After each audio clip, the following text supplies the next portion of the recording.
Here in Misbehave, and BGYO Jello in The Chambermaid's Daughter. Who do you like working with more? Sorry. Drama! Actually, nagpapalit talaga ako ng Pokemon, no? Yung mga BGYO, pinapalit ko na ng mga people. But, seriously, working with Aki, well, I worked with him na po kasi sa Your Face. So, nothing new, except this is acting naman. It's not singing, it's not performing. And it feels very refreshing. Nare-refresh ako sa kanya and also with his character. Galing na galing ako sa kanya. I always tell him, you're a natural. Yes! You're a natural at this. You should do it more. You should do it more often. Bagay talaga sa kanya and kahit ako as Marla, kapag siya yung ka-eksena ko, meron sense of hinga. Parang may peace na nararamdaman si Marla at pati na rin si Alexa. Parang yun yung hinga ko out of the heavy drama na ginagawa namin sa araw-araw. So it's been really fun. It's been fun. Yes, yes. Yes. Para ka ng Rupa Baby. No, na-enjoy ko po talaga. And also with Jello, iba naman din kasi yung atake namin sa The Chambermaid's Daughter. Yes. And both I Want projects. So maraming salamat naman po I Want. Thank you so much sa pagpuno ng aking schedule. Ibang atake nila eh. Iba yung mga binibigay nilang dalawa sa akin. Right. So, syempre, hindi po ako pwedeng pumili kasi hindi mo galit. Charot din. No, pero hindi na din pumili eh. Kaya ko naman lahatin. So, both na lang. Both na lang. Yes! Sa kasi Akira, medyo ang dami ng experience ito sa acting eh. No? Medyo... Idol ko yan. Bata pa lang ako, idol ko yan. Alright, thank you very much. I think LA Santos is here. Let's go, LA!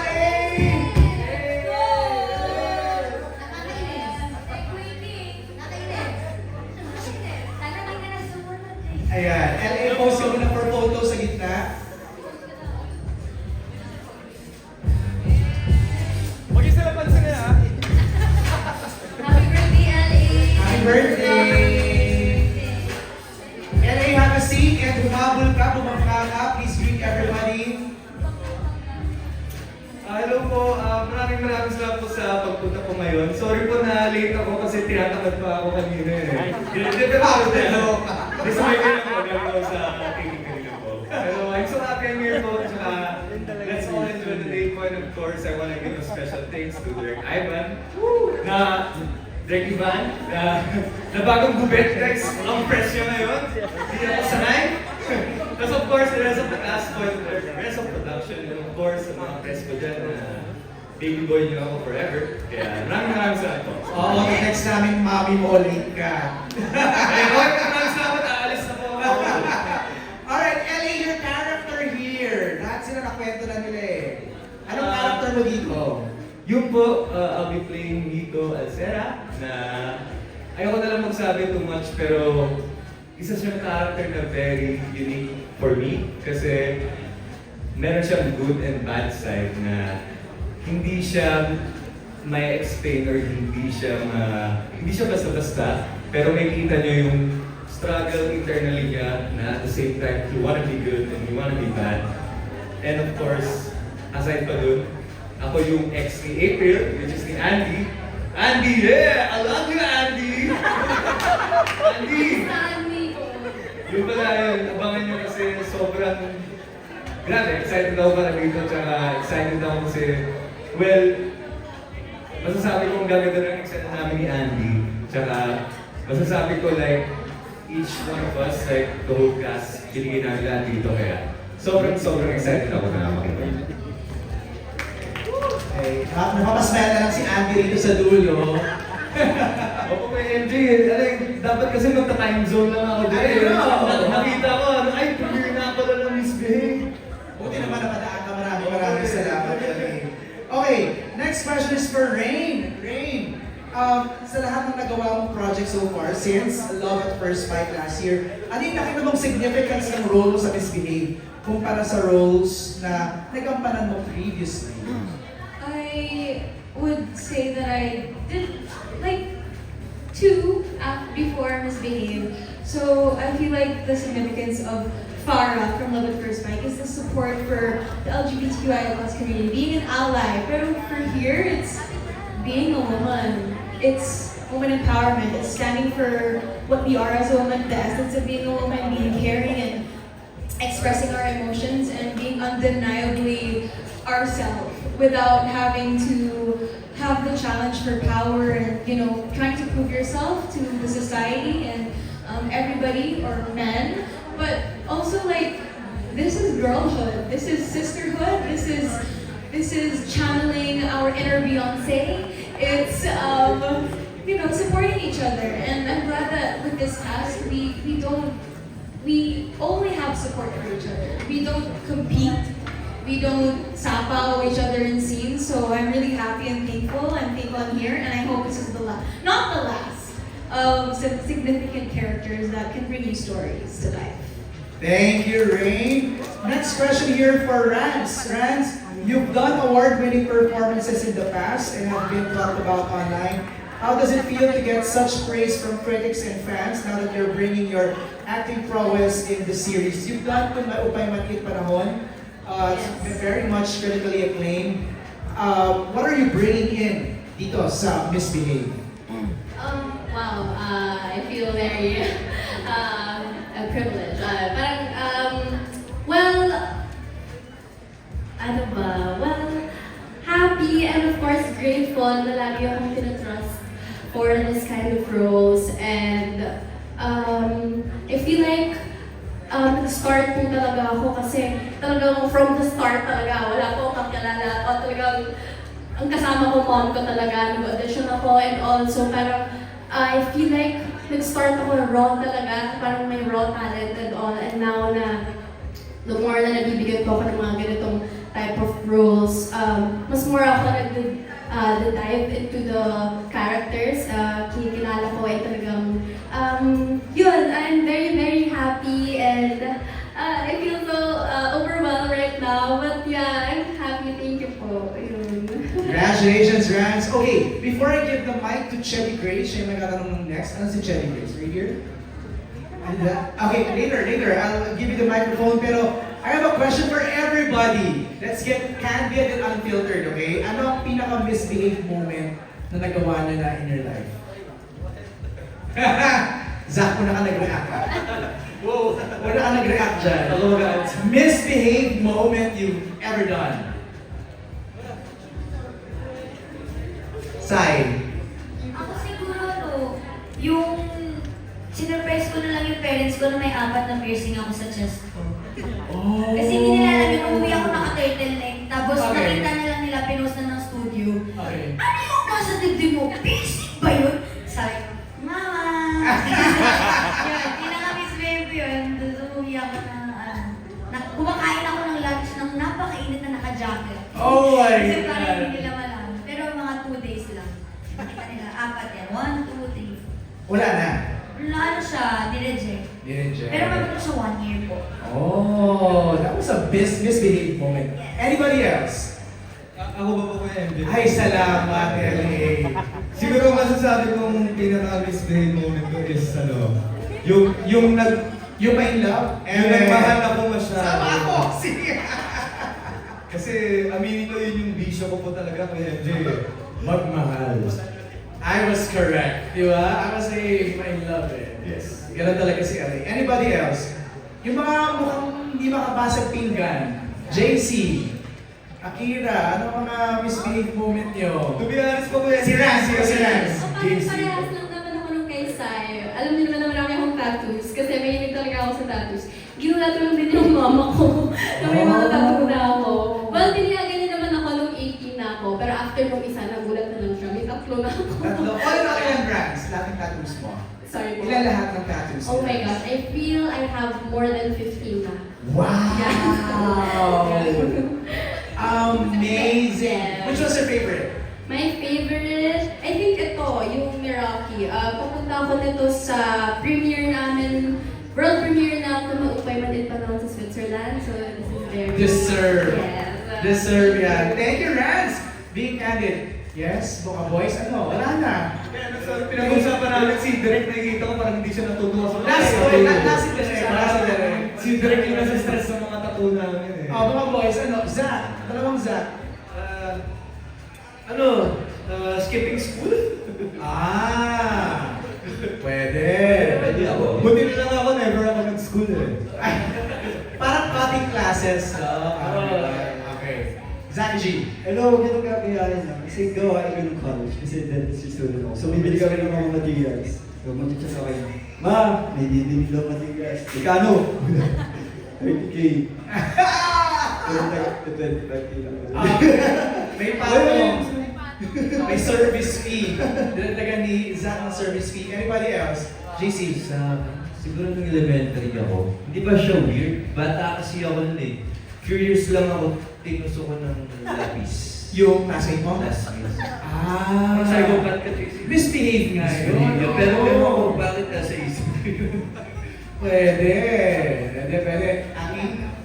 Ako po siguro,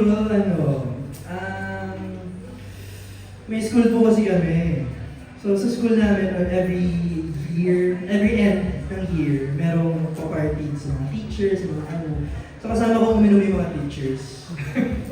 Kasi nagpakalasing ako. Okay. So, siguro yun yung pinaka-misbehave. Kasi pag uwi ko ng bahay, alam nila mami uminom ako, pero hindi sobra. Pag-isip ko na bukas, suka ako ng suka. Ayan, inuwasan ng inom. Hindi ka nagbibigyan. Misbehave. Yeah. Siguro. Anybody else? Ikaw, Raven. Meron ka bang misbehave moment? Same kami ni LA. Joke lang. Siguro di, yung nagkaroon na. Wag mo na i-filter, Raven. Hindi, yung totoo mismo, siguro nung 19 ako, ganun, tapos mahilig akong, nagtry ko mag-party, ganun. Kasi galing ako sa province, so new sa akin yun. Okay. So parang, yan, party, ganun. Pero responsible pa rin. Pero for me kasi, as a probinsyano, medyo parang nag-misbehave ako. Ayun. Parang wala siya sa ano. It's unbecoming of a probinsyano. Parang ganyan. Okay, kinabahan siya sa'yo. Nakatingin, no? Parang... Hindi, proud nga ako sa kung ano mong misbehavior niya eh. Proud pa rin ako sa'yo. Mag-misbehave ka. Sino ba? Hindi ako proud. Huwag kang mag-misbehave ba? Si LA po may ibang tanong, di ba? LA, kailan ka daw nag-behave? Nakakalaw kayo kailan ka nag-behave. Okay, Direk, ikaw, meron ka bang misbehave moment? Wala ako. I agree. Parang kumukontra yung ano eh, yung cast. Ako po nag-agree ako mabait si Direk. Okay, si Direk. Shelly, ikaw na? O ako na? Ako na. For Alexa daw, your character goes through a very public controversy in the series. What was emotionally challenging about portraying that experience? Kasi yung nangyari sa'yo, yung nag-leak yung naked photos, it's something that happens today. Diba? So, how emotionally challenging was that? Very. It was very emotionally challenging for all of us. We have to dive so deeply into our emotions. I have to tap traumas I thought I had locked away before. Parang I had to open up so many parts of myself, of my heart, na could be very, very draining talaga. Since we do it so often. Kaya yan si Direk, he dives with us. Yan yung maganda. Sabay pag time na to prepare for our actor's cue, samahan niya kami. He takes us through the process or the journey of our characters. Ito yung pinagdaanan ng girls, ganyan. So, lagi namin ginagawa, sama-sama namin ginagawa yun. And when the scene is done, sama-sama din kami parang nagpapagpag. Kasi hindi naman siya yung agad-agad ka makakabitaw, especially if it's so real to you. And syempre that's what we try to give, di ba? Real, raw. Kaya nga, kahit ang hirap, kahit ang sakit, talagang we tap into our own traumas talaga eh. The things na pinagdaanan namin, kung paano kami makaka-relate dun sa character, kung paano namin mabibigay yung emotions na pinagdadaanan ng character. Ang hirap po talaga. Yeah, it's something na hindi pa nangyayari sa inyo, Yes. pero you have to pretend that it really happened already. Sa you wanna add do sa emotions na gano'n? Bukod po kasi sa emotions ng pag-portray ng mga characters namin, siguro kaya rin sobrang decidido kami at saka sobrang dedicated kami gawin yung bawat scenes. experience. Kasi, for me, every scene is a shout for justice sa mga voiceless na naka-experience nito. Dun sa mga pinatahimik, dun sa hanggang ngayon hindi pa rin may balik yung pagtingala nila. Maraming mga kababaihan, buhay nila na wala sa kanila. Or if they're still living, parang wala nang life. Parang yun yung motivation na, or ako, every time na meron kami tinatapos or sinasadang scene, na this is not just for an acting piece, this is not just for the story, this is not just for the script, the series, the show, the project. This is an advocacy and this is a fight para alam ng lahat ng mga nakaranas nito na hindi sila nag-iisa at hindi pa huli ang lahat. They still have this. And every time we do a scene, we have a goal. We have a purpose kung bakit namin ito ginagawa, kung bakit namin kailangan galingan ayusin. It's not just for the art, but it's also again for all the victims, for all the girls, guys, everyone in between na nakaranas ng this happening to them, having something important taken away from them, having their voices taken away from them.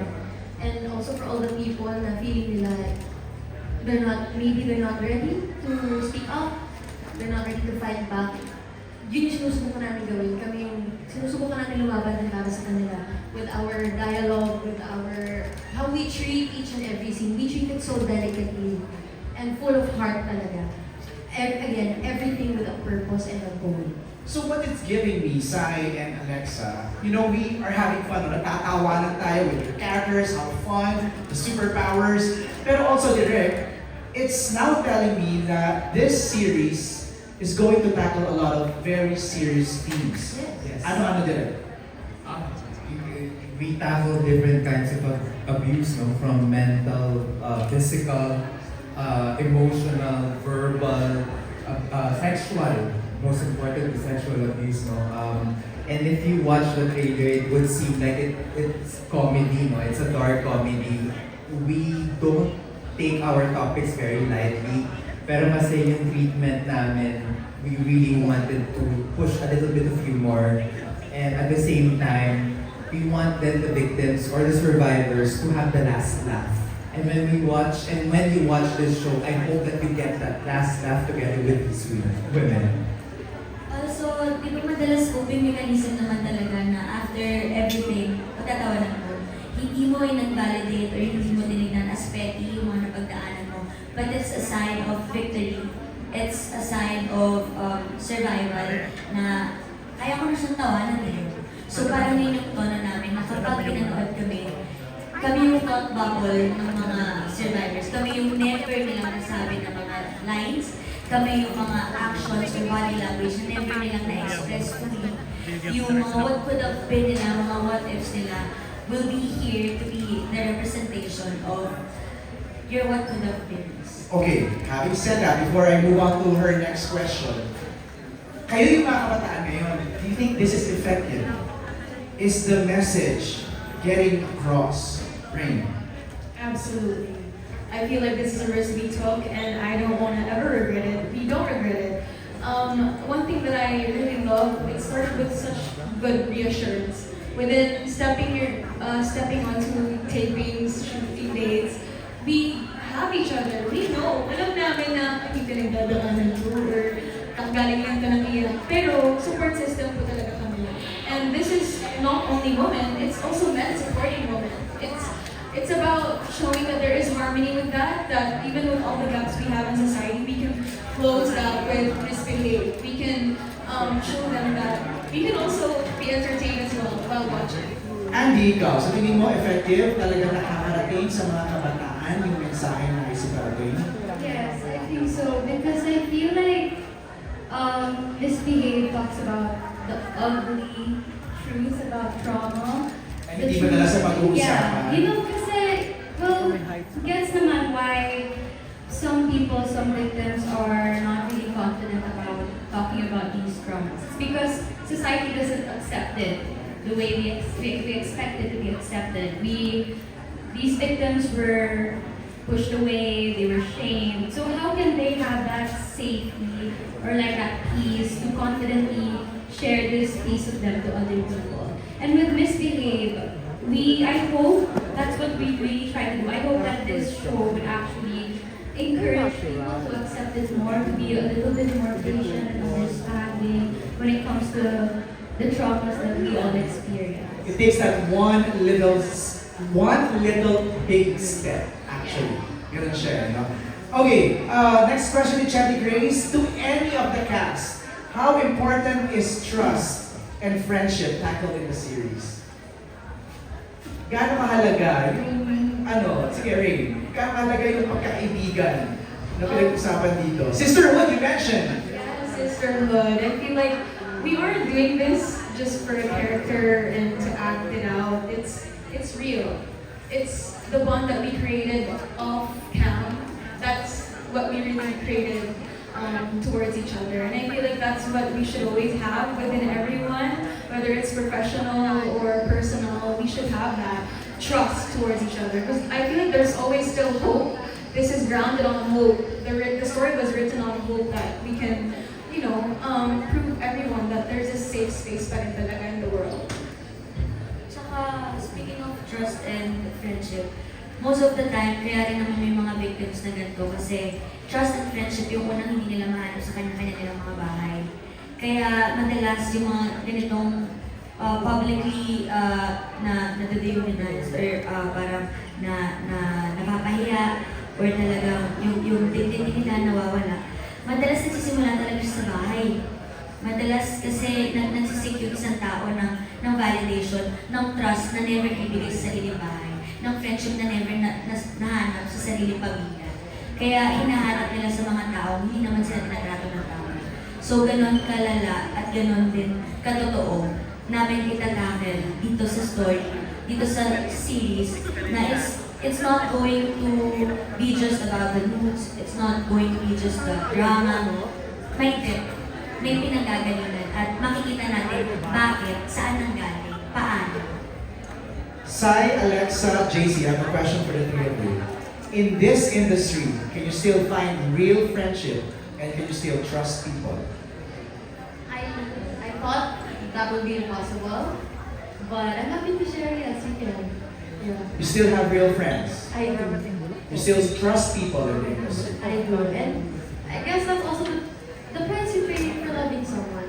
There's always going to be that risk. And being able to love at the end of the day is still a risk worth taking. Good answer. Sai, can you still find real friends and trust people in this industry? For me kasi real friends doesn't have to be found. Para sa akin, ako na lang yung magiging real friend sa ibang tao.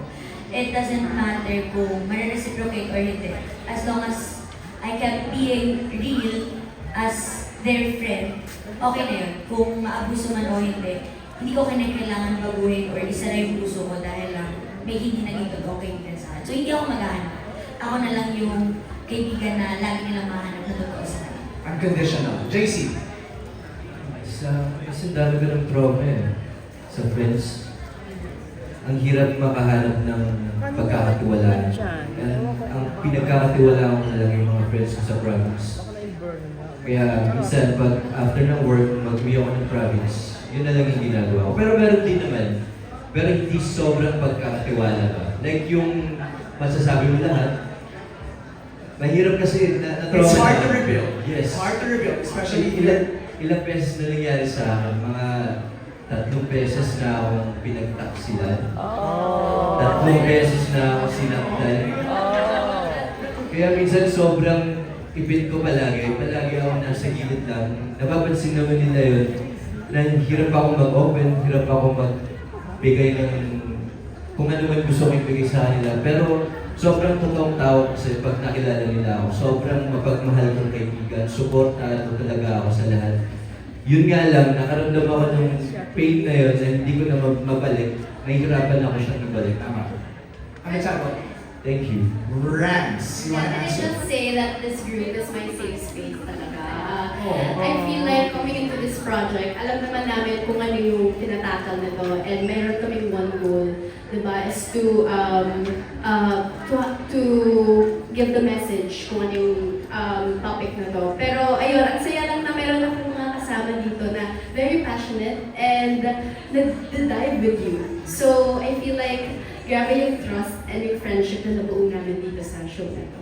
Take care of that. Direct. I'd like to add to that kasi yung pag pinag-uusapan yung trust, I remember I really had like a one-on-one with each and every one of them. At ang una kong hiningi at ang unang lang binigay din sa akin ay tiwala. Kasi hindi ko magagawa yung trabaho ko if hindi nila ako pagkakatiwalaan. And at the same time, I also have to give my trust. You know, this industry entails us, each and every one of us, to trust strangers. Kasi coming in, we don't know each other. Pero every day we have to trust each other kahit hindi kami magkakilala. Kaya siguro, mas masakit dahil binibigay mo siyang pusa binibigay mo siyang pusa sa trabaho at dahil hindi mo kilala, mas masakit binigay ko yung tiwala ko. Kaya lang paka-importante sa akin, binigay nila lahat yung tiwala nila sa akin. At ganoon din ako sa kanila. I think we really connected na talagang isa kaming one group, one family na parang okay, kaya natin to. Matatawid natin to. Especially that kissing scene, Alexa. I was surprised you gave it to this project. Di ba? Actually, ito nga po eh. I know, I have a feeling someone's gonna ask me why I said yes to this project. But aside from it being having such a strong story, having such a strong message of empowerment that I feel like we really need to get across sa kabataan din ngayon, immediately I said yes because of Direk. When he pitched this to me, I think he said only a couple words and I was like, yes, I'm in, I want that. I don't know why, but my complete trust was his. My trust was his completely. And sabi ko nga when I was doing this, and it used to be very hard for me to open up to other people. Again, just like Daisy, I've been through my fair share of friendship heartbreaks that really left me scarred. Up to this day, it hurts, it stings. But then, I don't know, when I turned 25, maybe my frontal lobe did develop, like they said they would. Like they said, yes, that's my excuse for everything. I didn't develop yung frontal lobe ko. But there was something in me that just made this decision to risk it, to risk everything. If you love someone and you get hurt, that's okay. That's the price you pay for loving someone, and it's never a waste. So sabi ko sa sarili ko, when I step into this project, I need to be open. I need to make these people feel like they can be at home with me, and I can be at home with them. If I want to make this project work, I need to open myself up to these people. And pati kay Direk, kaya sabi, may kissing scene, okay, go, kissing scene, love scene, go, sige po, sige. Meron? Yes, meron. Oh. Hindi, meron. Abangan niyo po. Yes. Oh, Yes, wow. sorry, surprise ba yun? Pero, ayun, we have it all for you, sabi nga sa mall. So, ayun, sobrang, I just felt so at home with these people, and especially kay Direk din talaga. Like, aside from it being such a good project that would be good for me and my resume, but grabe yung heart na binibigay ng bawat tao. It's so inspiring. You have to see us on set, and it's goosebumpy. No, not yet. Not yet? Not yet. Okay, Von, schedule. It's Bisita tayo sa set. we create magic. Okay,